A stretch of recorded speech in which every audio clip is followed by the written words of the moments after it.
আজ আমি আর আমার বান্ধবী আগারগা গিয়েছিলাম একটা কাজে।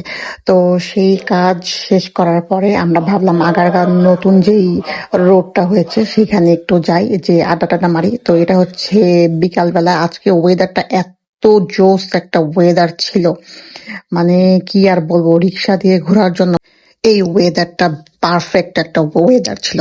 যাই হোক, তো এখানে যে খাবারের দোকানগুলো, এই দোকানগুলো মাত্র খুলতেছিল, তো আমরা বসলাম। ওমা, বসার কিছুক্ষণ পরেই দেখি একদম কালো অন্ধকার হয়ে বৃষ্টি নামা শুরু করলো। তো ভাবলাম এই ফুটেজটা যদি না নিই তাহলে অনেক বড় একটা কিছু আমি মিস করবো এখান থেকে।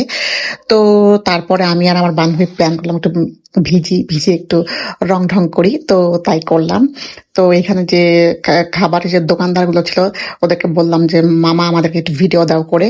তো তারপরে আমি এই যে এরকম কাউয়ার মতো ভিজে গেছি, তো এটার একটা ফুটেজ আমি নিয়ে রাখলাম যে কত পরিমাণে ভিজে গেছি। তো আবারও আমার বান্ধবী বললো যে আয় এবার আমরা একটু অন্য রকমের কিছু ভিডিও বানাই।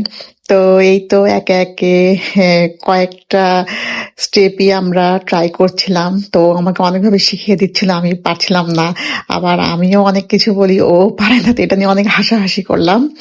তো যাই হোক, তারপর আমার বান্ধবী বললো যে আয় আমরা দুইজনে হাঁটি, এটার একটা ভিডিও করি। তো সেই ভিডিওটাও একটু নিয়ে নিলাম। তো আসলে কি এগুলো স্মৃতি হিসেবে থাকবে, এর জন্য আর কি করা। তো তারপরে হচ্ছে গিয়ে এটা হচ্ছে বৃষ্টি থামার পরে ভাবলাম যে লাস্ট একটা ভিডিও নিয়ে রাখি।